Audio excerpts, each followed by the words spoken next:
and welcome to the Newsroom with Sana. Today we're going to be taking a look at what is happening in Gaza. We have seen, of course, that there are ceasefire violations, particularly what has taken place on Sunday. But as the situation evolves, we've seen that top U.S. officials, including the Vice President J.D. Vance, is in Israel and has met with Benjamin Netanyahu to discuss what are the next steps and to ensure that Israel follows the Gaza peace deal, which was celebrated just a while back. We've also seen the International Court of Justice ruling that Israel is obliged to ensure that uninterrupted humanitarian aid reaches Gaza. And this ruling, of course, is very, very integral in making sure that aid does reach the people of Gaza, which has seen certain hindrances. And so it remains to be seen what discussion evolves around the top officials of the U.S. and that of Israel. But many aspects of this particular issue remain. Of course, the second part of this peace deal is still on the horizon, and there are difficult aspects to that as well. So we're going to see what happens. But on ground, what is important is that the first part and the ceasefire is maintained and humanitarian aid reaches the people of Gaza. So we'll talk more about that in our first story. Our next one is going to take a look at what is happening with Mr. Trump and Putin. The meeting seems to have seen a delay, and there have been statements that have been exchanged by Mr. Trump and from the Kremlin as well. But whether or not that points towards something more deeper and significant remains to be seen. There's also concerns as to how exactly will the U.S. involvement help in ending the Russian-Ukrainian conflict and what it is that the meeting can achieve. It does not seem to be something happening in the near future, but it remains an aspect to be discussed and a challenge for the U.S. president as well as he champions for peace worldwide. And lastly, we're going to be taking a look at what is happening in Kabul with the Indian embassy opening once again. This is something that was changed back in 2021 as the Afghan Taliban regime took over and India shut down its embassy, but it has gone back to opening its embassy once again and to full diplomatic relations with the Afghan Taliban regime. It is something just short of recognition, and so we're going to be taking a look at what that means for the nexus that is developing between India and the Afghan Taliban regime and for regional peace and security. These are going to be our three stories of the newsroom today, and we're going to be starting off with our first one with regards to what is happening in Gaza, especially since Sunday. There is a lot of concern of the international community how to make sure that Israel upholds the Gaza peace deal. And for that, we've been joined by Dr. Karl Kaltenthaler, who's a political analyst. Thank you very much, Dr. Karl, for joining us and being a part of the newsroom today. And I'd like your take on what you think is going on at the moment. We've seen that U.S. officials, including J.D. Vance, have met with the Prime Minister of Israel. But what really do you think is happening at the moment in terms of the ways in which Israel can be influenced to uphold the ceasefire? That seemed to be a very integral aspect of the first part of the peace deal. Well, I think the U.S. Administration right now is trying very, very hard to keep this deal in place to make sure that both sides adhere to it and that there aren't major violations. If there are incidents that happen, that there's a very quick and steady de-escalation. So this is an extremely important uh, policy for the Trump administration to maintain a role in this ceasefire, to maintain the deal that they cut, and then get to the next steps. The kind of easy part was done first. The hard part comes next, but that could break down even before you get to the hard part if either side decides that they want to take a shot at the other one. They both sides have incentives in some ways. They have disincentives in other ways to not break the ceasefire, but there's also some incentives for both sides, which makes me a little bit cautious to be very optimistic that this will hold. Right, but in terms of the pressure that not just Israel faces, but the U.S. also faces in making sure that the peace deal holds, don't you think that they're going to try their very best to make sure it happens? Yeah, I mean, Netanyahu is under tremendous pressure from the Trump administration right now. He's been publicly told to adhere to it, and not exactly threatened, but close to being threatened in public. which is a little bit of a sea change from how US presidents have typically dealt with Israeli leaders. Trump just basically had enough of the conflict and said it's got to stop and put a lot of his own personal capital into creating this peace deal. He's also got a lot of his own personal capital invested in making sure that it lasts. So I don't think that this is a one and done, that the United States administration orchestrates the peace deal and then walks away. I think they're going to continue to put pressure. They have a lot more leverage on the Israelis than they do on Hamas. But they've also made some pretty overt threats to Hamas that if you don't cooperate, you'll be at the receiving end of American military power. So for both sides, this is something the United States is very serious about.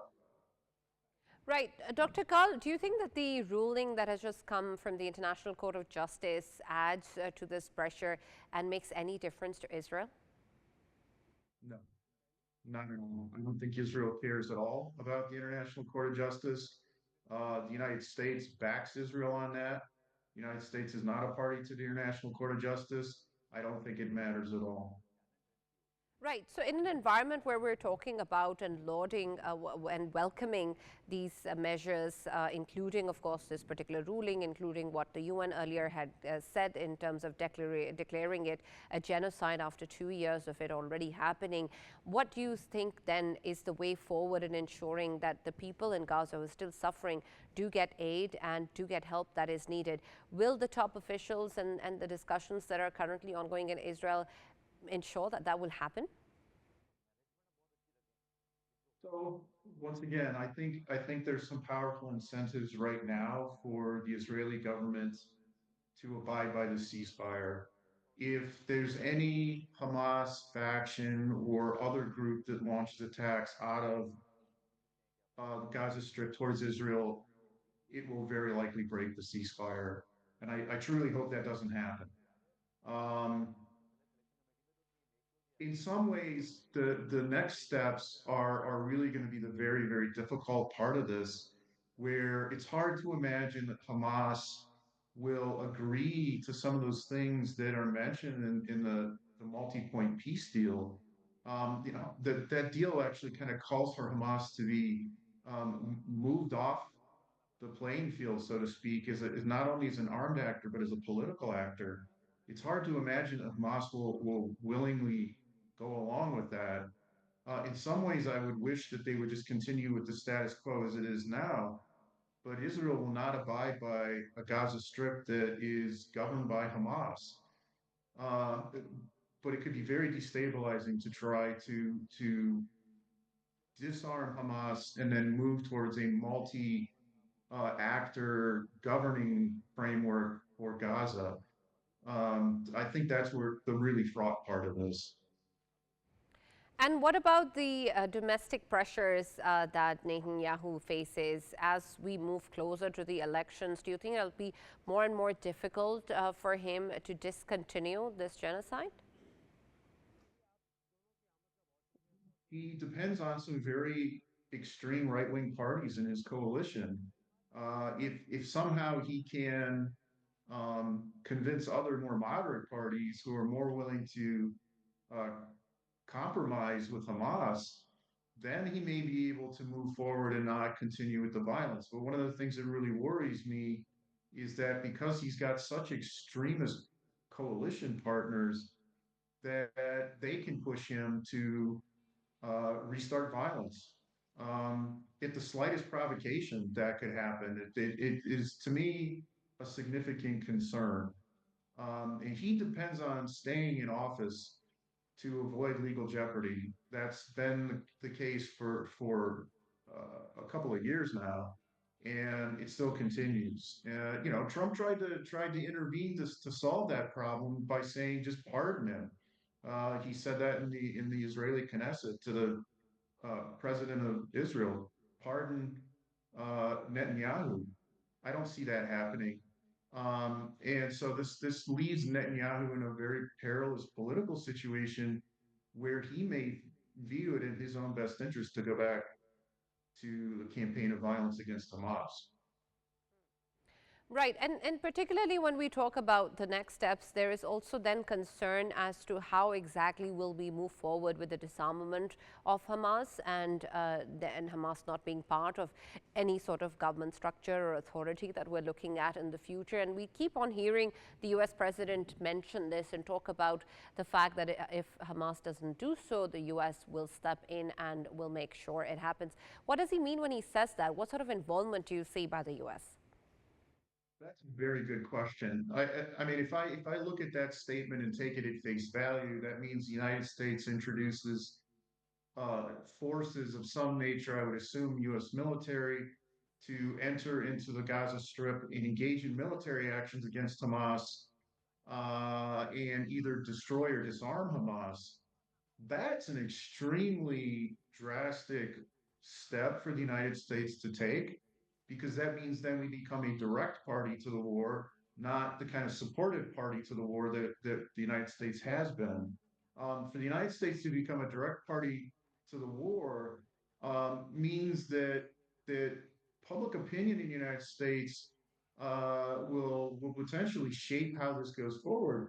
I don't think the United States public really has much stomach, much desire to get into what could turn into really a counterinsurgency in Gaza. The Israelis have tried to disarm Hamas. They have a very capable military. They don't seem particularly worried about collateral damage, which is obvious. If the United States goes into the Gaza Strip, I'm not sure how we become all that more successful at that.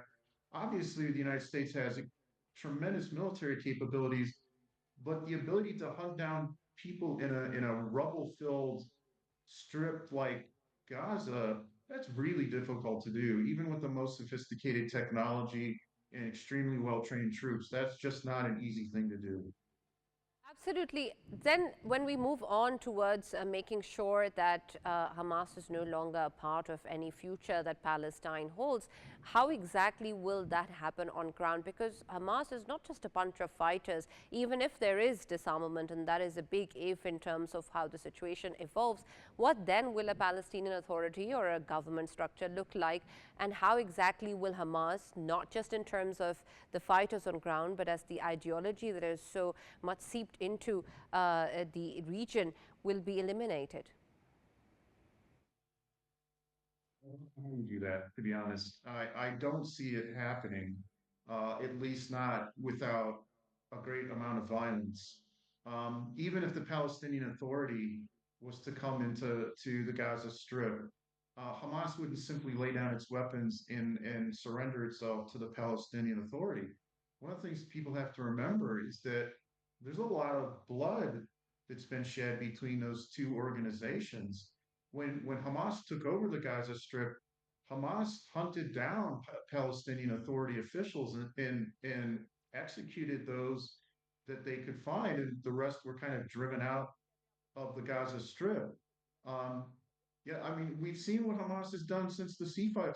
Hamas has gone back to its old ways of making sure there's no opposition in the Strip to Hamas's rule. So to see a scenario where Hamas says that we're going to put down our arms, we're not going to take part in the political process anymore. One of the things you have to keep in mind is a lot of those Hamas fighters, are they going to trust someone not to come after them, either for revenge or to make sure that they're no longer a potential opponent in the future? To be honest, if I was sitting in the shoes of a Hamas fighter, I don't know if I'd feel all that comfortable giving up my arms and saying, okay, I'm going to trust either some other Palestinian outfit or let alone some foreigners to ensure my safety. That's a tall order. Thank you very much, Dr. Karl, for joining us and being a part of the newsroom today. My pleasure, my pleasure. There is a lot of concern, of course, when we take a look at what is happening in Gaza. There is the requirement of humanitarian aid that the International Court of Justice has already ruled. But as we were just talking to Dr. Karl, it seems that international norms and laws are not something that aren't easy for Israel to just violate and go by unnoticed or without consequence. And that is something we've seen for at least the past 2 years and many decades before that as well. And so while we look at the current situation, there seems to be a plan to move forward with ceasefire, and the U.S. officials are very, very ambitious and serious about making sure it happens. But whether or not that will hold is something that remains to be seen. What is on the line is, of course, the people of Gaza, the peace of Gaza, and a free Palestinian state that is still at stake. We'll take a short break here and be back with our next story.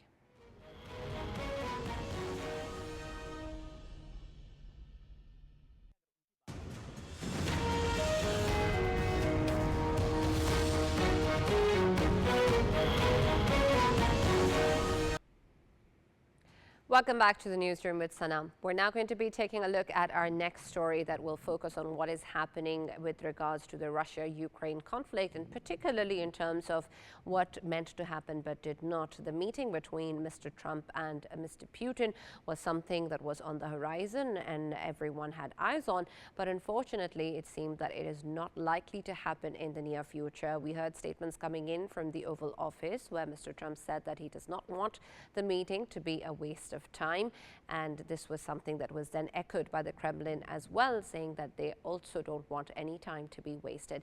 And so what does it mean in terms of the interactions between the two leaders and of course the diplomatic essence of this relationship and the impact that that will have on the Russia-Ukraine conflict, and what else can be done with regards to the resolution of this issue? For that, we've been joined with us in the newsroom by political analyst Dr. Scott Lucas.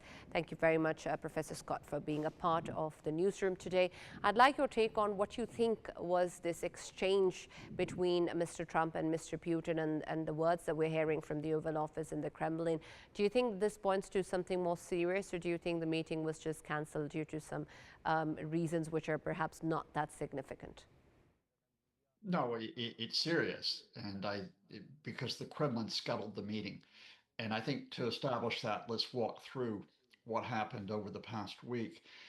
You'll remember that Vladimir Putin phone call to Donald Trump, which had an immediate purpose. It was to try to keep Trump from giving Tomahawk missiles to Ukraine, and it was also to try to regain the diplomatic initiative just before Trump met the Ukrainian president, Vladimir Zelensky, in the White House.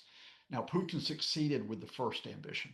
Trump, in fact, told Zelensky that he was not going to provide the Tomahawk missiles at this point.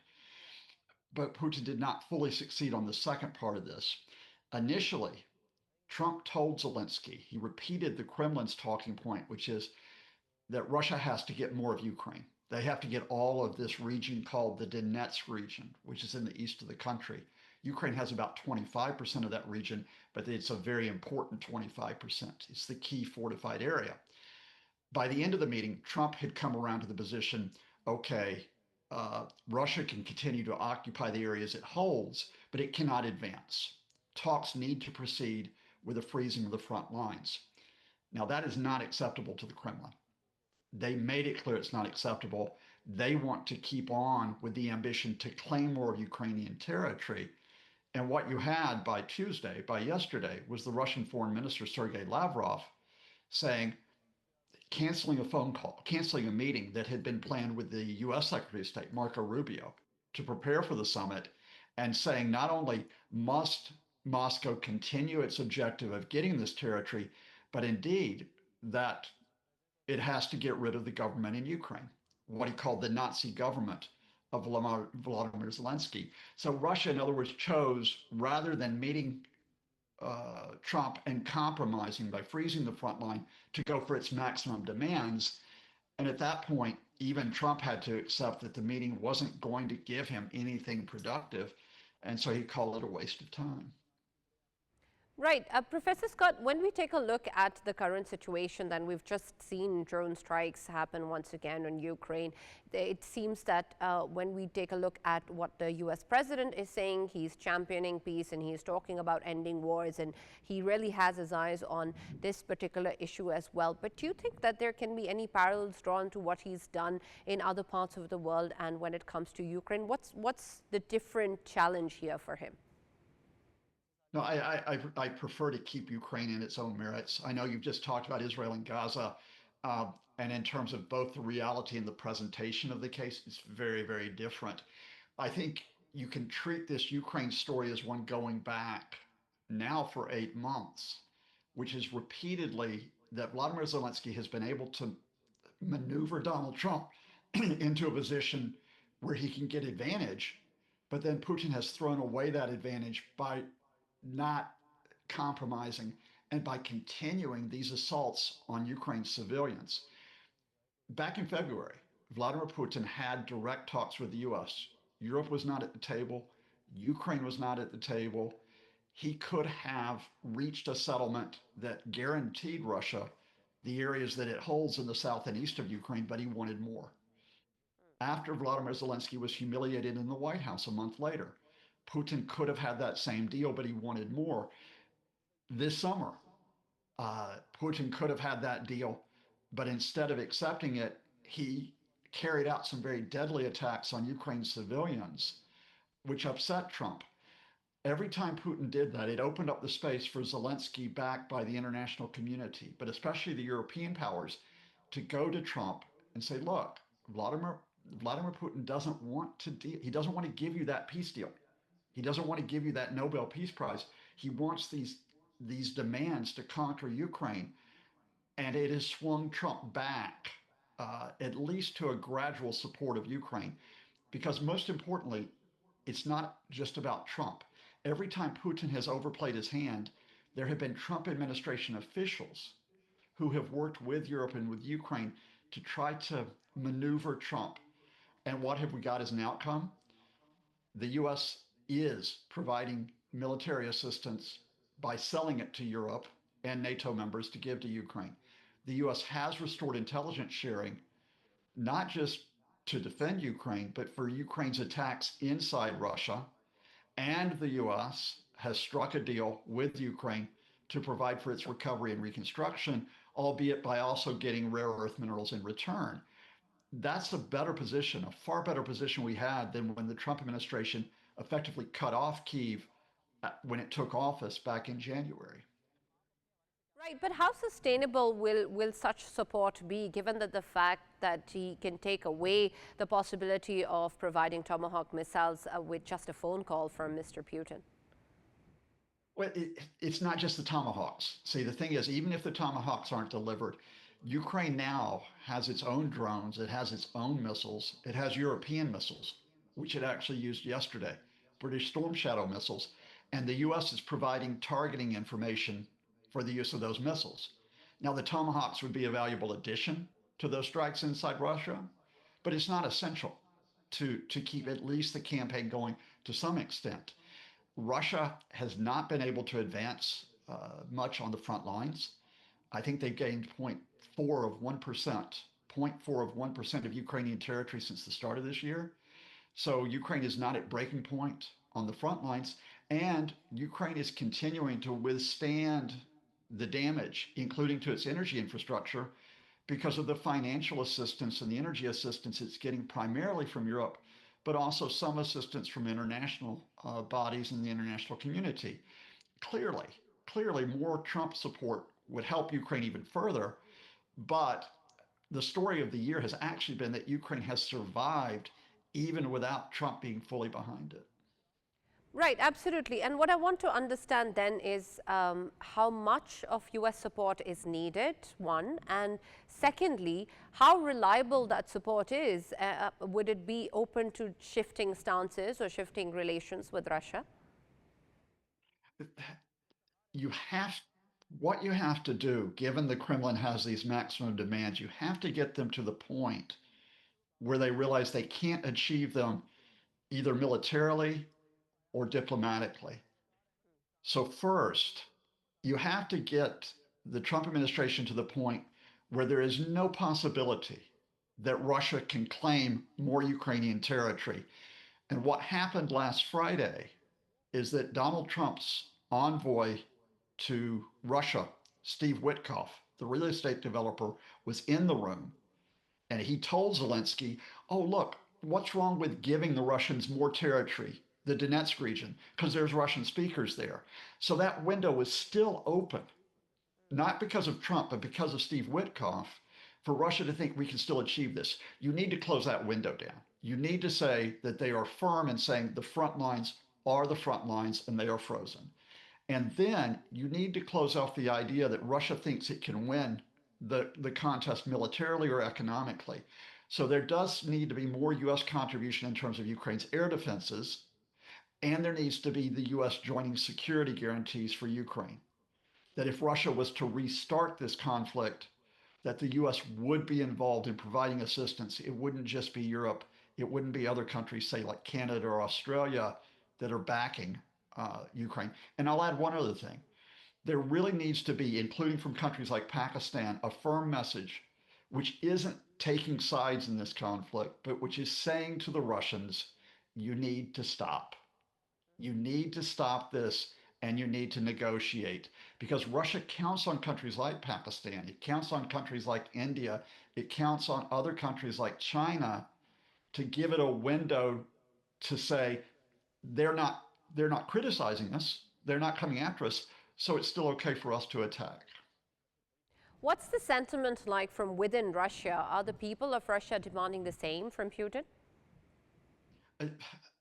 There are a lot of people in Russia, according to the independent polling that we have, according to other signals, they feel the pain of this. They are feeling the pain of gasoline shortages because of the Ukraine strikes. They're feeling the shortages with difficulties with transport. They are feeling the pain of inflation. They are feeling the pain of an economy which is now at 0% growth. But I don't think that breaks the Kremlin because people will accept pain.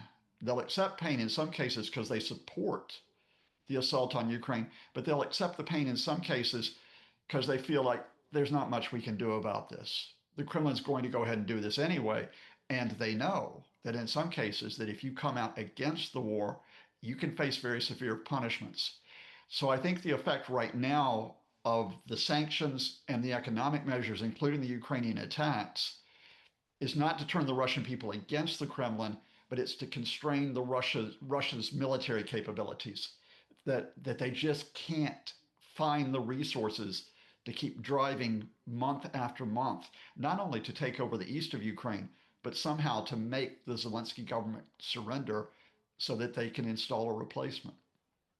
Thank you very much, Professor Scott Lucas, for joining us and being a part of the discussion today. Thanks very much to you and your viewers.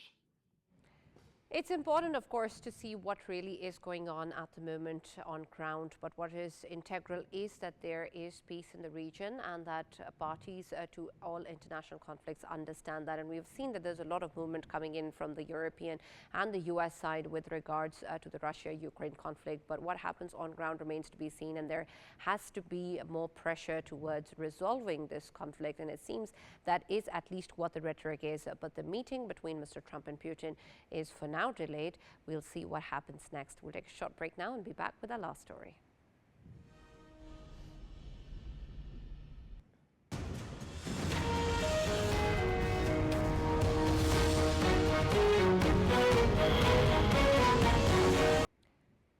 Welcome back to the newsroom with Sanam. We're now going to take a look at what is happening in the neighborhood with the Indian embassy opening in Kabul. And this is very, very integral in terms of how the ties between both these countries are evolving. Quite recently, we've seen high official visits of the Afghan Taliban regime to India as well, which saw a lot of controversy within the country too. But now we've seen that full diplomatic ties and embassy opening in Kabul has also surfaced, and how that is going to impact the relationship is also important. And then largely, of course, in the ways that peace is going to be affected, since we know what is happening from the Indian side and the spoiler elements that exist within Afghanistan against countries like Pakistan. And so it's important to understand what is at stake here. For that, we've been joined by former Ambassador Mr. G.R. Baluch. Thank you very much, Mr. G.R. Baluch, for being part of the newsroom today. I'd like your take first on when we take a look at this particular development. We've seen previous ties between India and Afghanistan. We saw the high official trip from the Afghan Taliban regime as well. And now we see the opening of the embassy once again. Where do you think this relationship is going, and what will be the next step to this? Will we see perhaps a recognition of the Afghan Taliban regime? Thank you, Sana, for having me on your program. I think Afghanistan is going through a very I would say dramatic changes uh, internally as well as at the external front, especially its relations with India have sort of revived the old memories of Afghanistan and India, how they was this unholy alliance that time. One only wants to be optimistic that this time those unholy alliances won't work uh, against Pakistan. But unfortunately, the history tells us otherwise. So I think if we have concerns, if our government has concerns, if we neutral observers have concerns, I think they are genuine and they are based on our past historical experience with that. Having said that, coming directly to your question, definitely it is going to impact whether they'll formally recognize as the de jure government of Kabul. That probably India would wait for the world to say a word on that. But I think opening up an embassy at the ambassador level in both the countries is almost as good as basically recognizing Taliban as the de jure government. And imagine that. In fact, what I am going to tell you is not what I am saying. This is what exactly one of the MPs of India said, that how do you reconcile, how do you explain Indian secular country embracing, shaking hand with a regime which is completely has a completely different worldview. I mean, there the women cannot go beyond grade 5 or 6 class. No women is allowed to work. So in a way, they have denied the basic human rights to half of their population. That being the case, how does India then justify its credentials of being so-called democratic and secular? So I think even in the Committee of Nations, India will have to do a lot of explaining.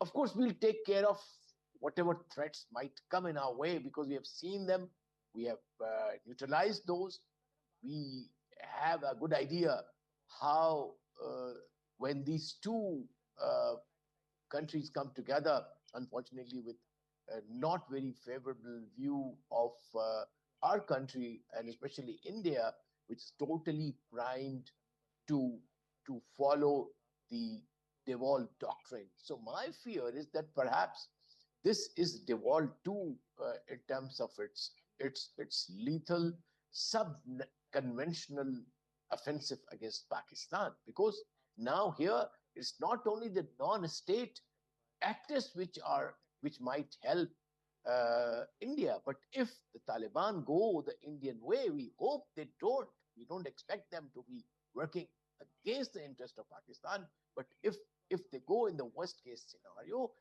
as if India has now a state to work for it, uh, to promote the devolved doctrine. That's a very very scary scenario, not only for Pakistan but region as such. Because the we being the students of political science always say that the next big war, whatever conflicts might be there between either uh, big powers like Russia and America, or America or China, are going to be because of the third party. This is what exactly happened in the First World War. This is what exactly happened in the Second World War.